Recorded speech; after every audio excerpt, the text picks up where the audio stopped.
Three, two, one, and we are recording with Mr. Howard Bloom, who, among other things, authored How I Accidentally Started the 60s, which, before I start blabbering, because I have a terrible habit of doing this, how about you introduce yourself? Because once I get started, I don't stop. Well, let's see. I'm Howard Bloom. You got that right. I'm the author of 7 books. The second book was the subject of a symposium thrown by the Office of the Secretary of Defense. And they brought in people from the State Department, the Energy Department, DARPA, IBM, and MIT. And then there's something I should never repeat in public because it sounds horrible. But Channel 4 TV said Howard Bloom is the Einstein, Newton, Darwin, and Freud of the 21st century. Um, and Gear magazine said he may just be the new Stephen Hawking, except he's not just interested in the physical universe, he's interested in the human spirit. So, and I run 4 space committees, and there's a film on me, a 66-minute film that's won 2 awards, and the list goes on and on. I'm doing 16 projects at a time right now. You are the living madman. And To the what best of my ability, Tommy. what I like most about everything is your intellect is apparent from the first 2 pages of the book, but what I like most about it is, obviously you're aware of him as Timothy Leary read your book. Right. To me, it reminded me of the journey of Baba Ram Dass, Richard Alpert, in Right. his it mirrored the same thing of the journey outwards to what Ram Dass would call it, to find it. It's always Right. just around the corner. It's a Right. little, if we can just, it's right there. I'll be happy when. Yours is the same, but instead of it, you're looking for Satori, which Right. Buddhist enlightenment, the peak, the oneness, pure actualization. And yours is the journey through all these things, trying to find it. And it's like looking for your keys, and then you finally realize you had them in your pocket. You, you, What a good analogy. you. Well, for some reason, all my reading about Zen Buddhism drew me to the conclusion that there is, the pilot light in a gas stove. So it drew me to the conclusion that there's this thin blue flame of spontaneity somewhere deep inside of you. And it flares up with a concept, an idea, an insight. And then that concept is run through a makeup department, a clothing department. It's dressed so that your friends will respond in a certain way to it. They will not cast you out. They will hopefully admire you for it. And it doesn't get into the stage of conscious and verbal self until it's gone through this vast makeup process. And in fact, I'm not a drug person. I don't drink coffee. I don't smoke cigarettes. I don't smoke marijuana or any of that stuff. But when I was 19 and seeking Zen Buddhist Satori, I was operating on the assumption that in order to see the infinite in the tiniest of things, you have to be able to experience every single extreme of human emotion in any culture, anywhere on this planet. And so one of the ways to carry out this way outside the bounds exploration was this new stuff that had just appeared on the street called LSD. And another thing that had been on the street for, who knows, 5 or 6 years or something like that, peyote. And in fact, one day, laying on a floor, staring at the ceiling with great big windows overlooking the San Francisco sky, I felt I saw that thin blue flame. And I saw that spontaneous thought go through the makeup department. And I saw, of course, what you're seeing when you're having hallucinations is a difficult thing to determine, but I saw the very process that I was working to undo. But okay, there are 2 poems that inspired a lot of this. I hit them when I was 16 years old. One was by T.S. Eliot. It was called The Love Song of J. Alfred Prufrock. The other was by Edna St. Vincent Millay. It was called Renaissance. And The Love Song of J. Alfred Prufrock, in essence, says, if you have anything heroic to do in life, anything you think will define you, anything you will think will draw young men or women, the sex of your choice, to kiss you at your feet, You have to start it now. You have to start it today. You cannot put it off until tomorrow. You cannot put it off until next week, because once you put it off for the first time, you will keep putting it off. And then one day you will wake up and realize that the life force to do that thing so essential to you has gone. And your possibility of ever doing that thing has disappeared. So if you have something heroic to do, start it now. And the second poem, Edna St. Vincent Millay, Renaissance, says to just what I told you a minute ago, to see the infinite and the tiniest of things, you have to be able to stretch your empathic powers to feel within you every extreme of human emotion, including emotions from cultures very far away from your own. And so I set off in search of those two things. When my parents finally let me out of the house, I wanted to drop out of school in my junior year of high school and get a motorcycle and ride it across the country to California from Buffalo, New York, my hometown. My parents were shocked by this. I mean, the phrase dropout had not been coined. And nice Jewish boys do not drop out of high school, much less college. Well, my high school English teacher talked me out of it by saying, if you want to run away from home, fine, I'll put you up in a lumber camp in Oregon. Well, the last thing I wanted was to be in a room with a bunch of guys with smelly armpits. That was not my idea of adventure, not at all. So that scared me off from dropping out of high school. But when I was put on a train to take the 3-day and 3-night trip to Portland, Oregon, I was finally free of my parents. And 8 weeks before the end of my freshman year, even though I was in the top 10% of my class at Reed College in Portland, Oregon, I dropped out to seek Zen Buddhist Satori. And how I suddenly started the 60s is the tale of that. And it's I'm gonna have to say this carefully at the risk, because you're the legend. You're the and I'm a 30-year-old sitting here with a camera, not entirely sure what I'm doing. Um, it's I was never a good student in high school. I got to college and kind of got the bejesus scared out of me when I realized I remember my dad dropping me off on my 20th birthday, my sophomore year, and him just kind of saying, kind of nonchalantly, "You got 3 more years left to the real world," and it just like a splinter. I Right, realized I was like this whole partying, sitting at the pool, drinking beer, going to class hungover. Like, it's cute and funny now. It's not gonna be when I have to go flip burgers and I don't want to flip burgers. right. And I kind of had a mental crack and I started studying nonstop. I mean, Wow. around the clock. Amazing, Tony. I don't mean kind of did well. I Right. mean 4.0s for 6 semesters, published research in aquatic toxicology, scored in the That's top 4 amazing. percentile on the MCAT, got into medical school. That's astonishing. And I got out and I realized I wasn't quite happy. And I had been listening to some Ram Dass and Timothy Leary and Alan Watts lectures for a couple years at that point. I meditated every day, not because I was searching for something, but because I used it tactically. When I'd studied organic chemistry for 90 minutes and then I'd meditate for 20 because it allowed me to kind of gather my thoughts, clear myself, and then do another 90. I didn't drink, Right, didn't smoke. So unlike you, I did it as a tool, and unintentionally I started to learn more from that tool than the actual studying I was doing. I was going farther and farther inside.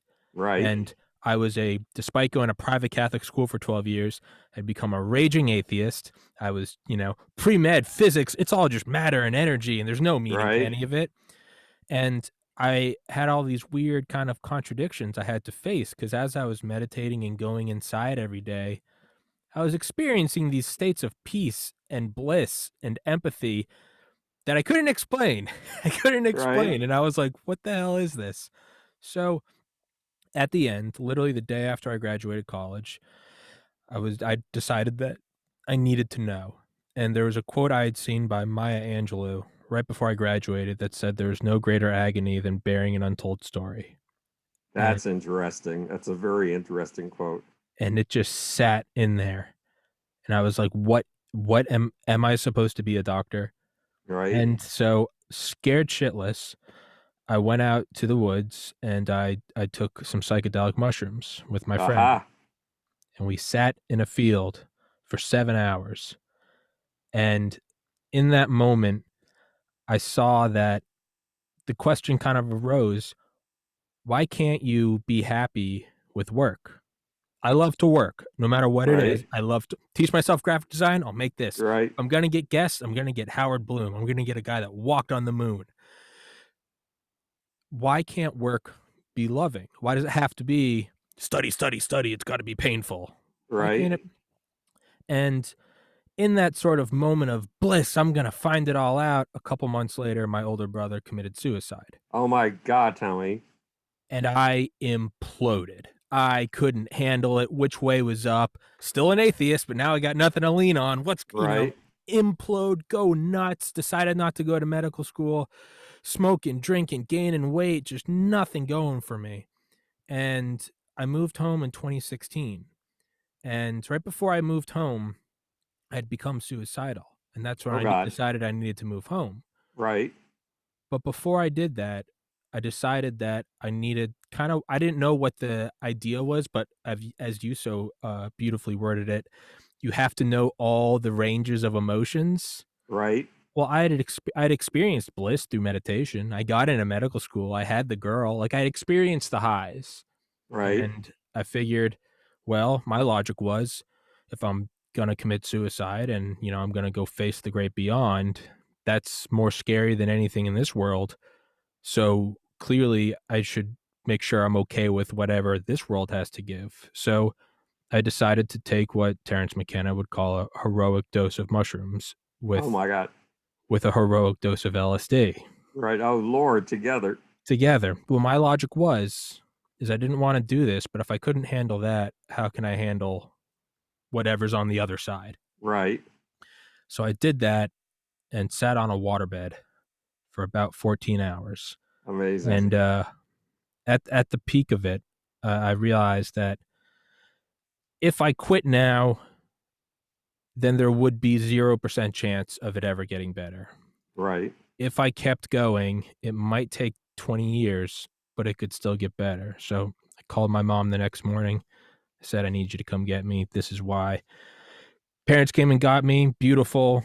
I moved home. I was home up until 3 weeks ago. I was home for almost five Astonishing. years. Wow. Did therapy. But the point of saying all of that is by experiencing these realms of insanity to the absolute limits, I kind of lost all fear, which led me to, if you have something to do, pursue it now. Not at 7 p.m., it's Right. 6:16 p.m., pursue it now. If I want to tell Mr. Bloom that very personal story, I'm going to tell it to him now. But that is what has given me, for lack of a better term, actually, well, your book's written. I know you're not offended by language. For lack of a better term, gave me the balls to be like, I'm going to start a podcast. I can do what Joe Rogan does. Why Right. not? I'm going to make my own hoodies. Why not? I'm going Right. to email Howard Bloom. Okay, I've got 5,000 subscribers. That's next to nothing. I don't care. Mr. Bloom, how you doing? I'm Tommy. Pursue it all. And I know I'm sitting here, I'm just pounding this story into your head, but at the end of your book, I felt like I had written it. I felt like I was hearing myself talk to me. All of your things about Satori is here and now. Go out for it. Go scare the bejesus out of yourself. Learn what you like. Despite that acid and shrooms, I don't drink. I don't smoke. I don't Right. do anything anymore. I just don't need to. But it has, I think of, ironically enough, I think it was Goethe said, I'm listening to a book about Hitler's drug use, Right. but there's a quote, and it's voluntary dependence is the highest state of man. And I look at that as it doesn't have to be a drug. Is it just, as you said, Sisyphus? To give yourself a goal every day and do Right. it forever. And Right. I'm not really sure why I told you all that, but I felt that I needed to tell you all that. I'm not sure Right. why. It'll make sense in hindsight, Right. but that is where I am in life right now. That's astonishing. I So do a podcast every day. what seemed to be your next steps? My next step, honestly, so people have asked me this before. What is the goal of this? Well, one, like we just said, a Sisyphus thing. I love a good goal. I love adding more podcasts every day, go farther, farther, farther. Big picture, more than just the ego. I want to make money. I do. I want this podcast to be well known. I do. I want to get enough money that just like Elon Musk, co-founded PayPal, but he used that money, basically an online credit card money transfer thing. He used that to found SpaceX. I want to do something completely unrelated to this podcast. I want this to be my money-making vessel. I want to, because I don't think they're going to get public funding. I want to dump money into MAPS, the Multidisciplinary Association for Psychedelic Studies, That's because interesting. that experience gave me the light to not just realize I didn't want to go to medical school, but a couple years later, the realization that, hey, suicide's not the way out. And I always think, what if that was available to my brother? You know, Right. what if that wasn't available to me? How many people are on the edge, and to get shrooms, you got to get it from your long haired friend that wears a weird Rasta robe, and you're just like, screw it, I'm out. What if Yeah. you could go get it from a physician? What if you could go Right. talk to a physician? Um, but that's my long term goal for this podcast. I don't know how we Well, we flip this onto me. I want to talk to you, but sometime you ought to interview my friend Dorian Sagan. okay, Dorian Sagan is Carl Sagan's oldest son. He's the author or co-author of 20 books. His insights are brilliant.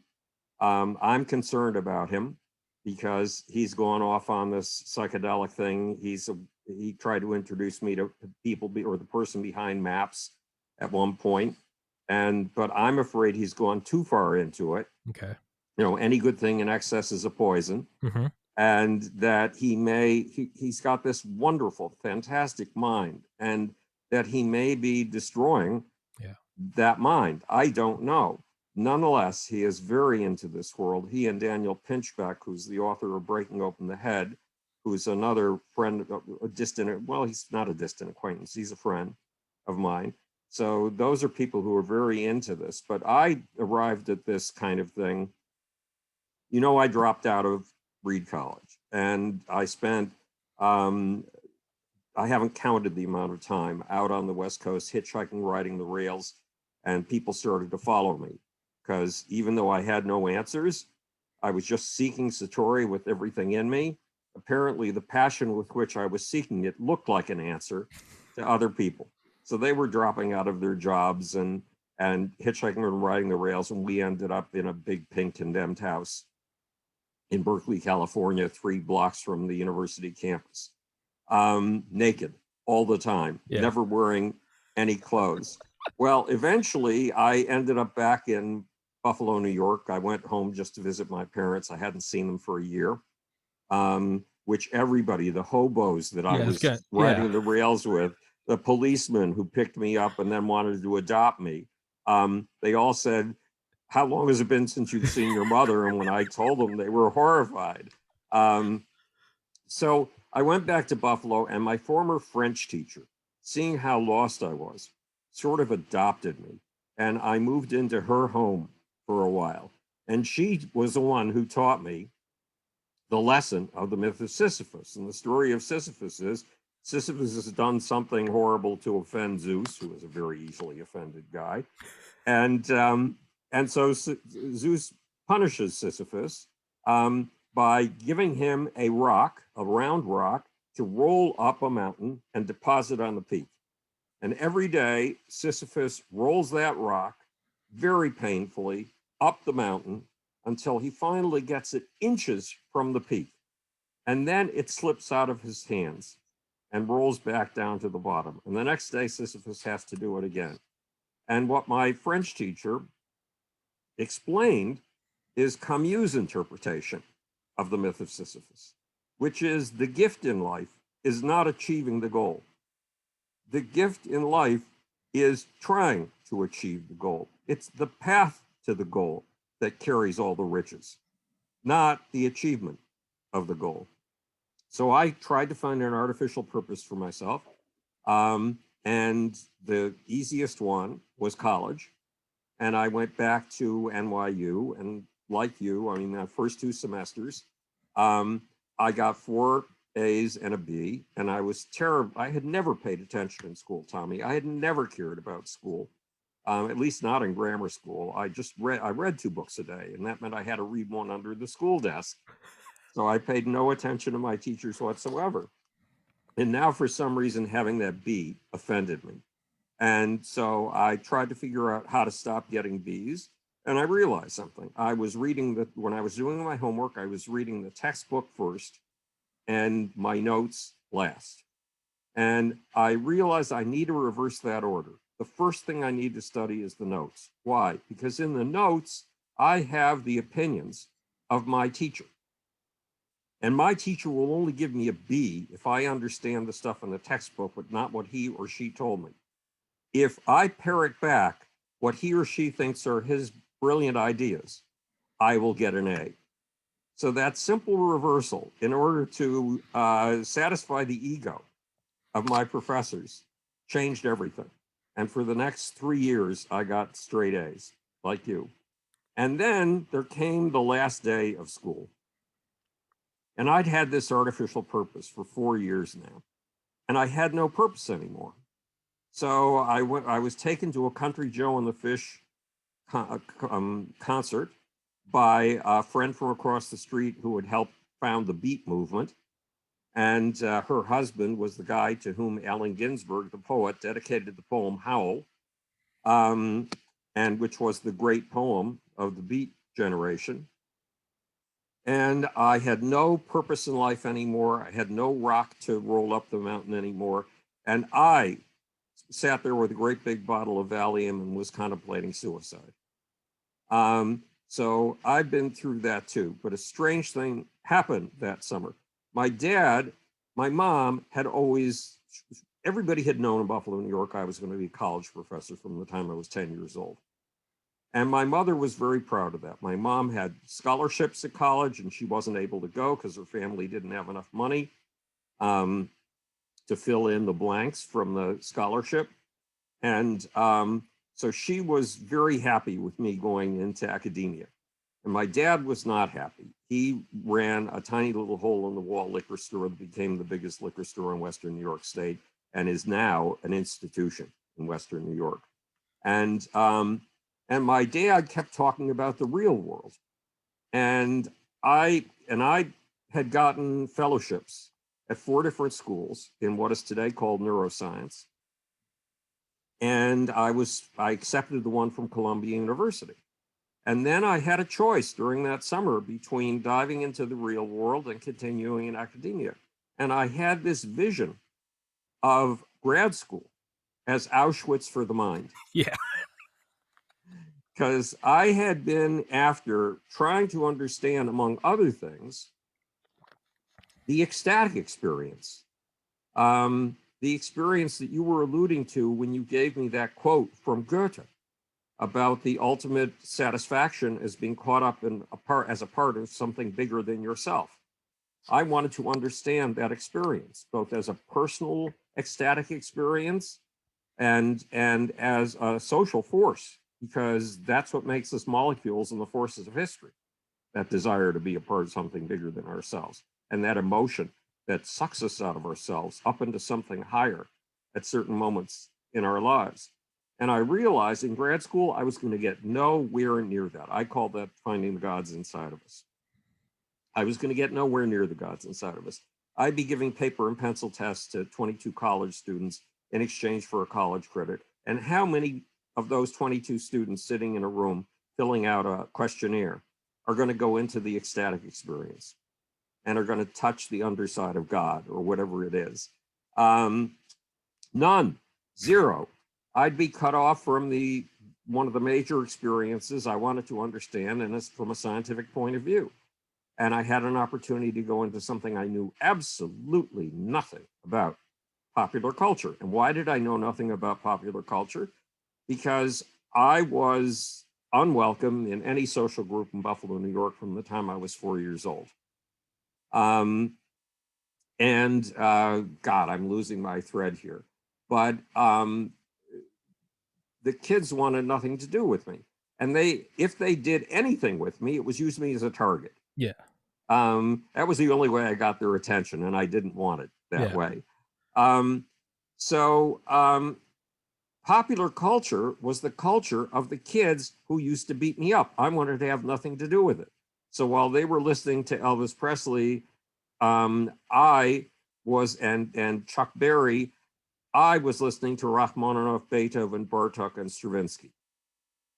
So the least likely place for me on the planet was popular culture.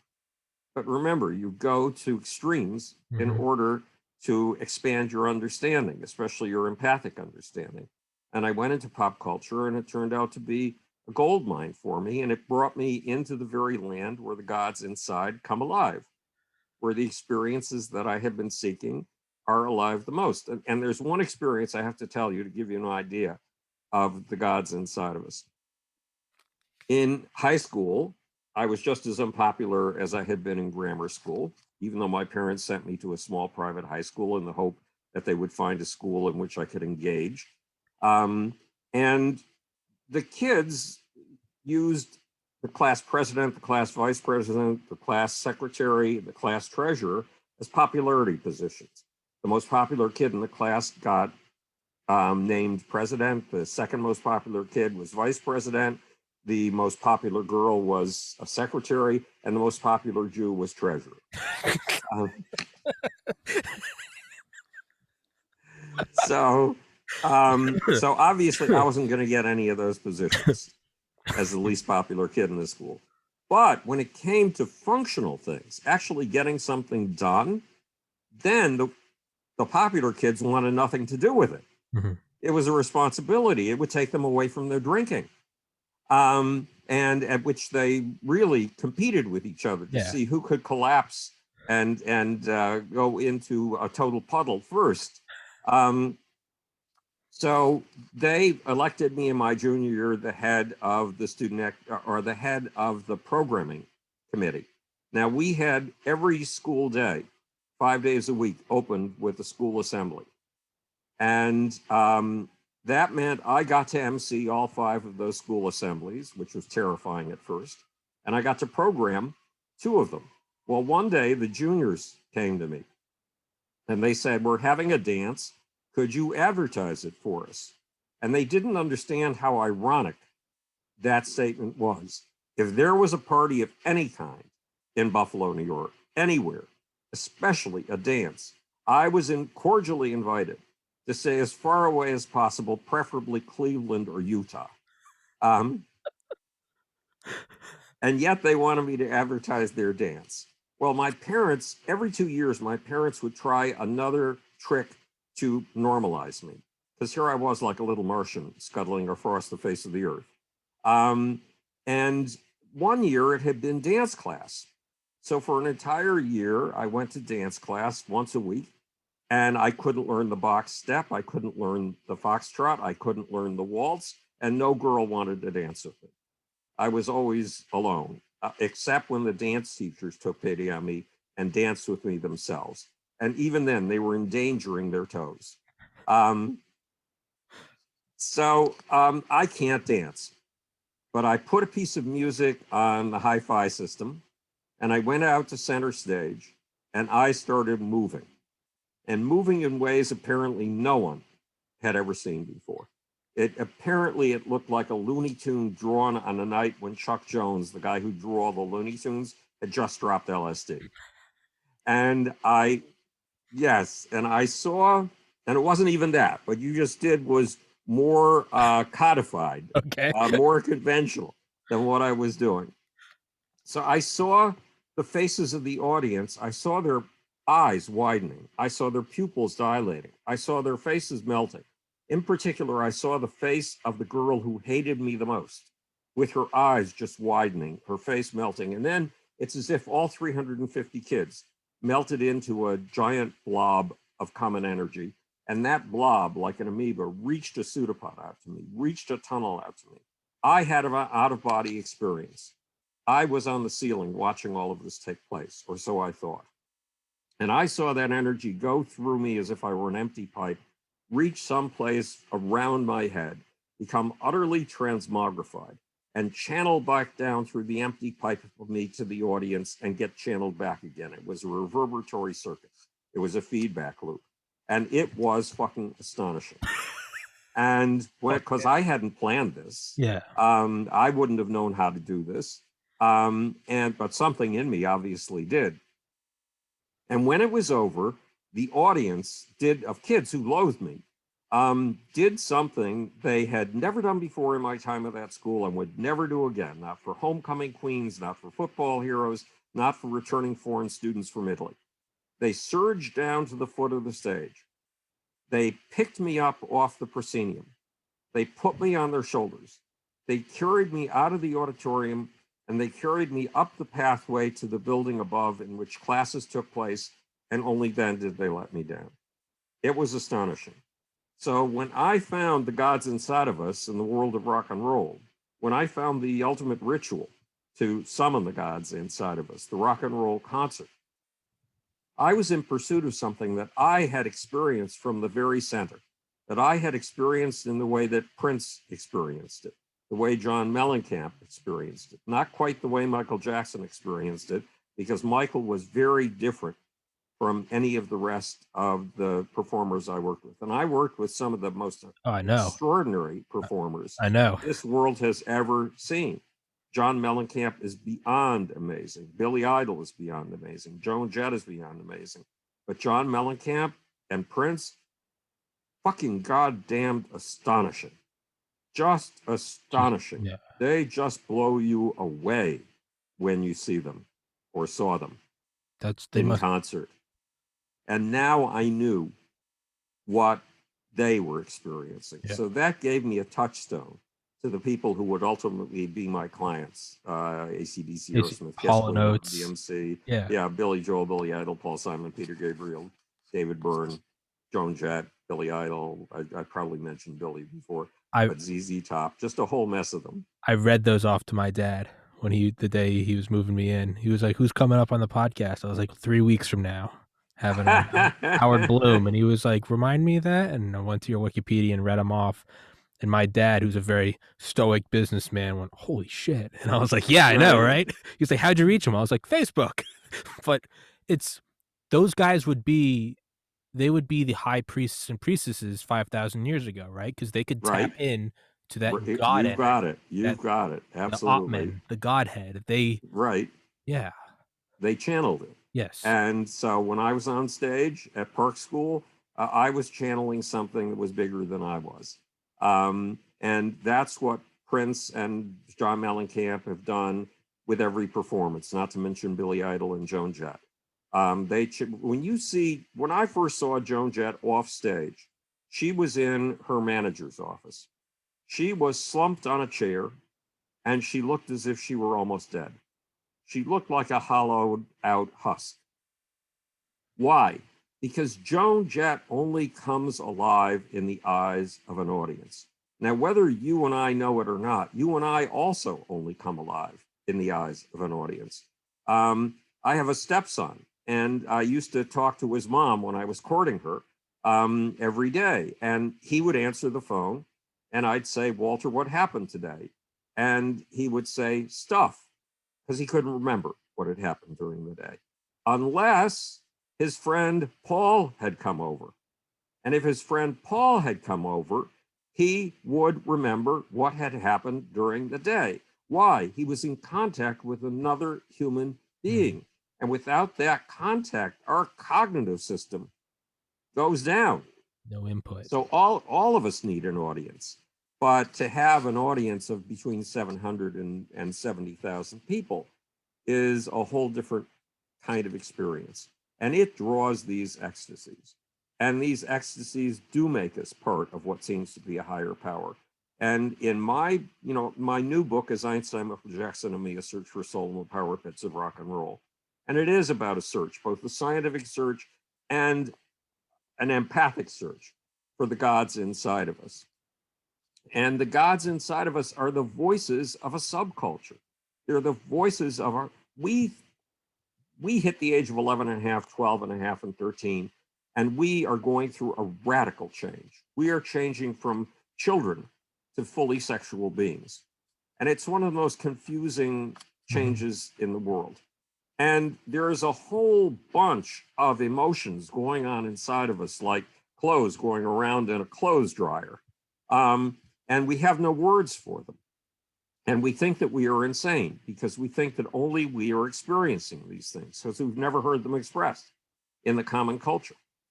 And then we go and see Joan Jett, and we see the way she has taken over the power instrument, the guitar. She is the one who's the unequivocal leader of the band. When she raises her fist, it means I may be a woman, but I have a right to be. In fact, it's not even I may be a woman. It's I have a right to be, period. It's irrelevant whether I'm a man or a woman.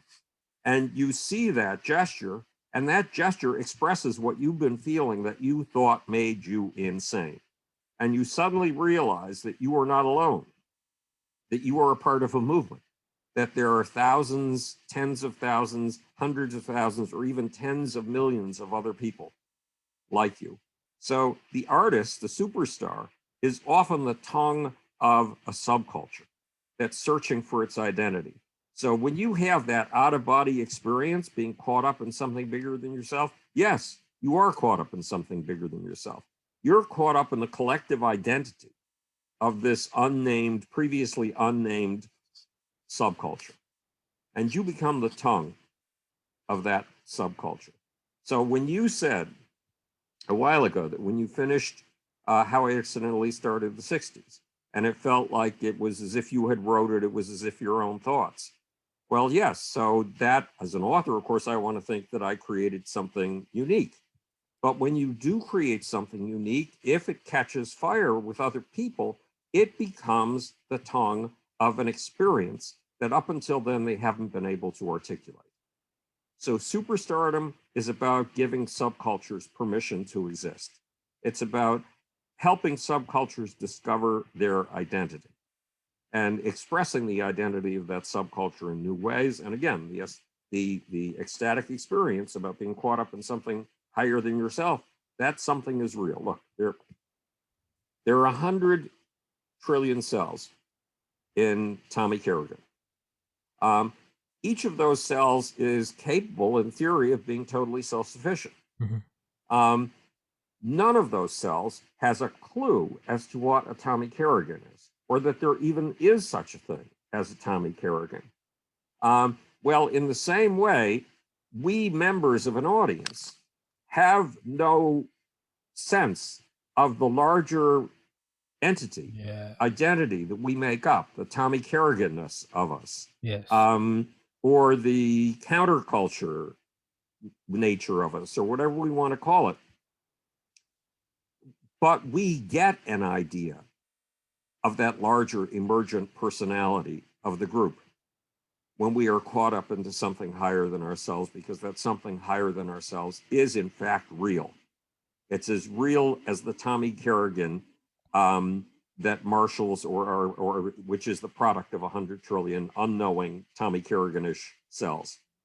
So we get a sense of something real. At least that's my hypothesis. And you'll see all this in Einstein, Michael Jackson, and me, A Search for Soul, and the Power Pits of Rock and Roll. But frankly, it's a story of adventures. Remember, Edna St. Vincent Millay told me to go out and have extreme adventures. And this book is a book of extreme adventures in the souls of some of the most important pop culture human beings of the 1970s, the last 50 years, the 1970s and 1980s. Michael Jackson in particular, because Michael Jackson is the most astonishing person Just, I ever met in my life. oh, yeah, you met him and you worked with him. I've only ever seen videos of him, but even seeing him moonwalk, you feel like this is what it must have been like to watch Jesus turn water into wine. You're like, you see it and you're like, what is it's this moment where it's like that's where you become the true believer in whatever it is, right? Whatever the Aztecs or, human sacrifice or building the pyramids. You see Michael Jackson start doing, and you can watch the video 30 years later and you still, the breath goes away as you see him Yeah, moving and you're like, the "What?" It's like it raindrops going up. well, in a sense, the obligation of the artist is to achieve the impossible. Yeah. Because humans are fascinated when they see the impossible happen. When they saw the first men walking on the moon, or when they saw the moonwalk of Michael Jackson. And so, what does the artist do? Ezra Pound, the poet, Mhm. says that the artist is the antenna of society. Now, in the body of my 7 books, what you'll see is that this is a cosmos exploring her potential. This is a cosmos constantly feeling out new possibilities. Mhm. This is a cosmos constantly reinventing herself. And she does it, among other things, through artists. Because when an artist makes the impossible happen for the first time, it makes that impossible thing possible for other human beings. The best example of that is a guitarist that I worked with when I was running. I created a public and artist relations department for Gulf and Western, which was the biggest conglomerate in the world at the time, for their 14 record companies. And I had this guitarist named Bill Chinnick. And Bill's poor baby, he was a nice guy. His songs were totally unmemorable. His vocals were totally unmemorable. But there was something unusual about his guitar work. So one day, Bill told me he was playing in a club in New Jersey. And there was a little old man at the very back of the audience. And when the audience left, the little old man came down to the foot of the stage and said, "Son, how did you do that?" Meaning Bill's guitar work. And Bill said, "Sir, I loved the music of Les Paul, the guitar work of Mhm. Les Paul when I was a kid. So I put Les Paul records in stacks on my turntable. And I sat there for 3 years trying to become as good at the guitar as Les Paul was. And despite how horrible those 3 years were, I finally got it. And the little old man said, "Son, I am Les Paul. Don't you realize I invented multi-tracking?" In other words, what Bill Chinnick had been listening to was 8 Les Pauls. And what Bill Chinnick had taught himself to do Holy shit. was to do what 8 Les Pauls had done. There's another example, and it's in Einstein, Michael Jackson, and Me, A Search for Soul and the Power Pits of Rock and Roll. And it's back around 1954. Every sports physiologist in the world knew a simple basic fact. Humans could never beat the 4-minute mile. Yep. And then a guy named Roger Bannister, a medical student in London or in England, and his best friend, another medical student in England, decided to analyze every one of his running moves and to make sure that every bit of energy went into propelling him forward. And finally, Roger Bannister, after years of study and years of training his running, beat the 4-minute mile. Well, since then, every major international competitive runner has beat the 4-minute mile. 1,800 people have beaten the 4-minute mile because the person who does the impossible expands the boundaries of possibility, expands the envelope of possibility for all of humanity. And Michael Jackson was the most remarkable human I ever expected to see. In fact, I never expected to see Michael Jackson because he had been unimaginable in my normal terms. He went so far beyond the bounds. And I try to give you the reality of who and what Michael Jackson really was so that Michael Jackson can do what Roger Bannister did for runners and what Les Paul did for Bill Chinnick and can expand the perceptual envelope. Michael is an expansion of who you are in here if you only understand him. And he was amazing. He was so close to divinity. He was so close to being divine. I mean, I'm a stone cold atheist too. But divinity is an experience. Divinity is an emotion. And Michael, he was like an angel walking the face of the earth. He was just beyond, I mean, he was totally accessible. And he was very friendly. But he was beyond anything I had ever imagined imagining. It's what you have described, what they should they make the impossible possible. They drive the wedge, they punch the first hole in the dam, and then that allows the whole reservoir to come through. In a lot of ways, I got that from Ram Dass, and I got that from your book, where I mean, you can make the impossible possible. I mean, I've always felt crazy in what I'm doing. I'm like, who the hell turns down a medical school acceptance, moves home with their parents, makes hoodies above their garage, and starts talking into a laptop, and then who does that? And now I'm sitting here talking to you. I felt crazy up until I finished your book. And now I don't know if I feel less crazy, perhaps more so I just feel like, oh, there's another crazy guy out there, Right, but it clearly worked for you. And all of a sudden, I mean, it's like what you talked about with like sexuality. What are these crazy thoughts in my head? No one else is, I'm the dryer with the thoughts going around, but no one else is a dryer. And it's like everybody is. It's just, it's metal. It's not glass. It's not transparent. Reading your book, it's kind of, I mean, I would say it's probably a conventional parent's worst nightmare because it's like, no, this is the proof that you can be crazy and make it work. And I read right, your book and I'm like, oh, I'm like, insanity is not a bug. It's a right, luxury. It's an edge. It's an advantageous edge. right. Well, when I dropped out of Reed College, it terrified my parents. Yeah. Again, there was no such thing as the phrase dropout in those days. There was no word to define what in the world I was doing. And my parents were on a vacation they dreamed of all of their life. They were in Florida at the famous Fontainebleau Hotel. But when I called to tell them I was dropping out of school, they dropped everything. They got the quickest plane they could to Portland, Oregon, and they put me in a psychiatric Mhm. institution for testing. And they had the institution take me through 3 days of testing to see if I was still sane. Because when they showed up, here was their kid barefoot, not having worn shoes for 6 months. In those days, men wear their hair an inch and a half long, and it was called a crew cut. Mhm. And now their son had this big head of fluffy hair, unlike anything anybody had seen on a human, except in Harpo Marx's wigs. And it was the first Jufro, and they were terrified. So I went through the 3 days of testing, and then I was called into the office of the head of the institution for my final diagnosis. And he said, okay, our tests indicate that you are marginally psychotic, that you are marginally delusional. But yet I think you are the sanest person I have ever met. And I wished I I would. could be you. So go in peace, follow your mission. It was amazing.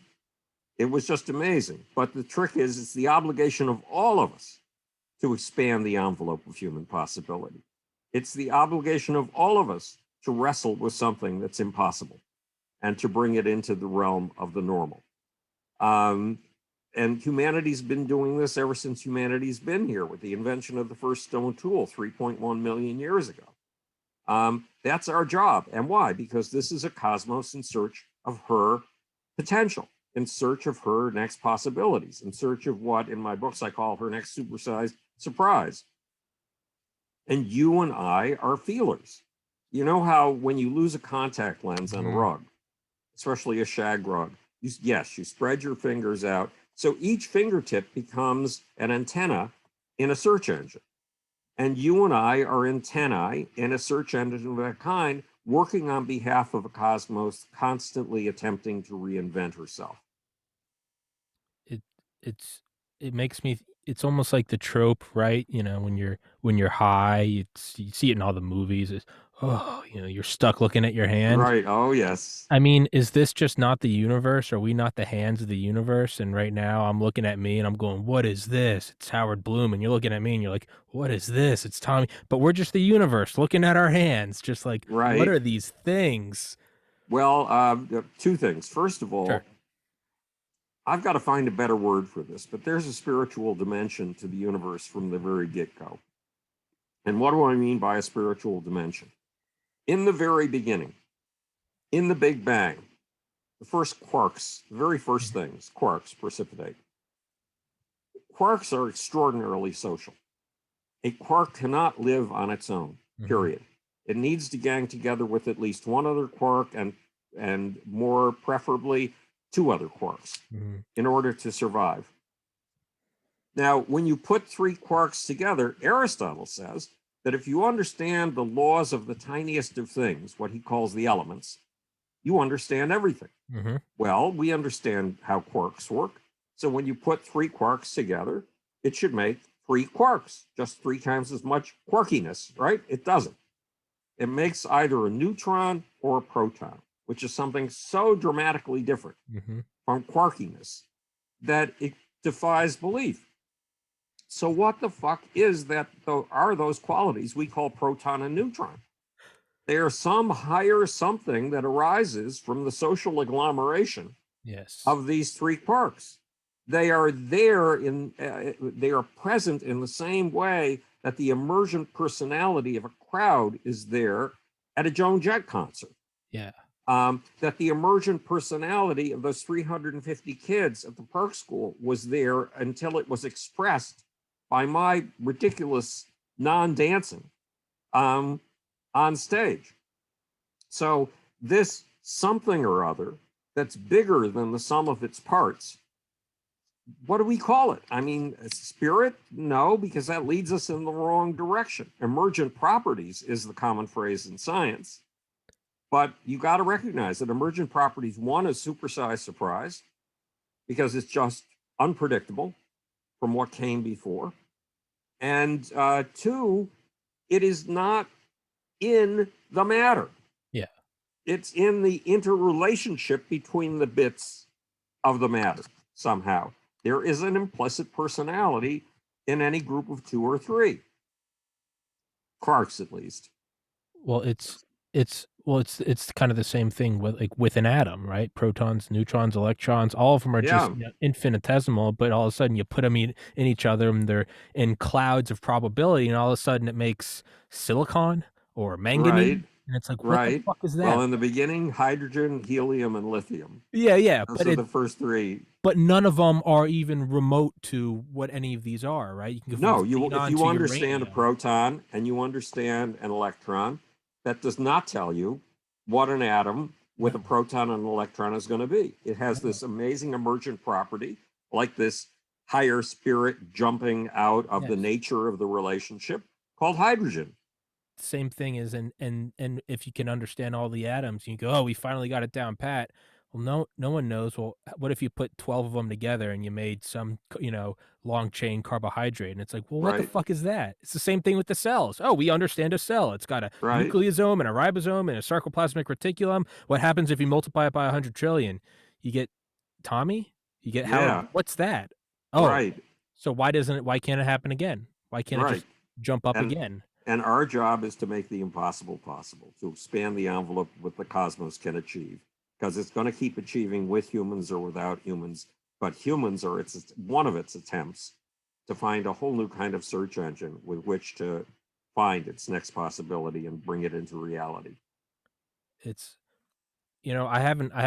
I told this story to one person, and it was my girlfriend at the time in 2013 when I went and interviewed at the Keck School of Medicine in Los Angeles. I was rejected, but I went out Yeah, there, and I remember I was interviewing, it's all these Ivy League kids, and there I am, University of Georgia shirt, and I remember talking to the doctor that interviewed me, not the dean, but just one of the professors. We're talking and we're going back and forth, just a bunch of bullshit, small talk. He's making sure I'm not clinically insane. right. Finally finished. And he goes, "Any questions?" And I said, "Can I ask you off the record?" And he goes, "Yeah." I go, "What are my chances?" And he goes, "Pretty good, but I don't think you should go." And Really, I asked him what he meant, and he said, "I think you need to go out and find something." And he goes, "I don't think it's medicine." that's And interesting. I took that as the greatest compliment that he was like, "You might get in," but he was like, "I don't Right, think you should." right. That's amazing, Tommy. It's been 8 years. I figure his identity is nice and anonymous, but Right, that's one thing I've always it's not as awesome as the therapist telling you, "You're on the border of psychosis, but I think you're sane." It's this doctor going, "You jumped through the hoops, you did the flips. I don't think this is for you, man." He didn't tell me what to do, but he was like, right, "I don't think it's for you." And to me, that was always like it was almost a sort of blessing from one of the right. our modern day high priests are the doctors. And Right. he was sort of saying, like, "You've made it to the temple, but I don't think it's for you." Right. Fuck. Well, he probably did you a favor. The big trick is to Oh, go out and have the 100%. adventures. I mean, I was lucky. I landed by total accident in the world of popular culture. Mhm. But wait, we only have two Yeah, yeah, minutes. I know, we gotta wrap it up, I know.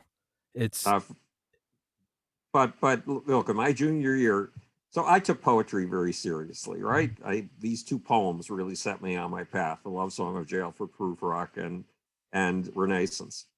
And so I was writing a lot of poetry from the time I was 14. And I took courses from the poet in residence at NYU. And one day he said, Bloom, wait until everybody leaves the classroom. Close the door. Sit there. And he pointed at the bowling out chair. I need to talk to you. Tommy, this did not sound good. And so I waited until they all left. I closed the door. I sat in the bowling out seat. And he said, look, you, last year I asked you to be on the staff of the literary magazine. You never even showed up. This year, I'm telling you, you are the literary magazine. Not only are you the editor, but you don't even have a faculty advisor. The minute you walk out that door, you're it. Now walk out that door. So I walked out the door looking terribly puzzled, and a kid saw me. The kindness of strangers is astonishing. And he said, you look disturbed about something. Can I help you? And I said, yes, I've just been named the editor of the literary magazine. Now, why was I so against being editor of the literary magazine? Because literary magazines are boring. mhm, They're totally unappetizing. They have these pale blue colors that covers that will which put is you to fine. sleep. The typefaces on the covers are horrible, monstrous. And if there was an orgy going anywhere in New York City and you took a literary magazine and threw it into the room, you would empty the room in 5 minutes.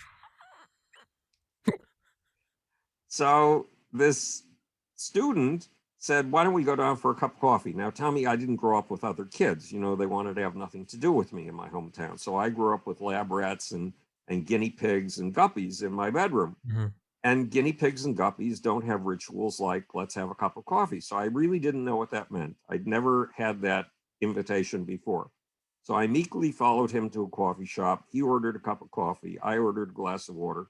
And he asked me one of the most important questions I've ever been asked in my life. If you could do anything you wanted with this magazine, what would it be? And I said it would be a picture book. So I gathered a staff, a literary staff, and I gathered an art staff. And it was my art staff that would be my out to popular culture. So by accident, the poet in residence at NYU offered me an out from my 4 grad school fellowships in precisely where I needed to be, the land where the gods are, the land of rock and roll, about which I knew nothing.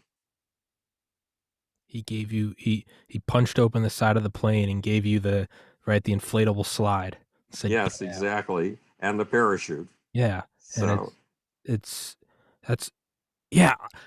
Mr. Bloom, I could talk to you for 1,000 hours in a row, and I know that you are busy.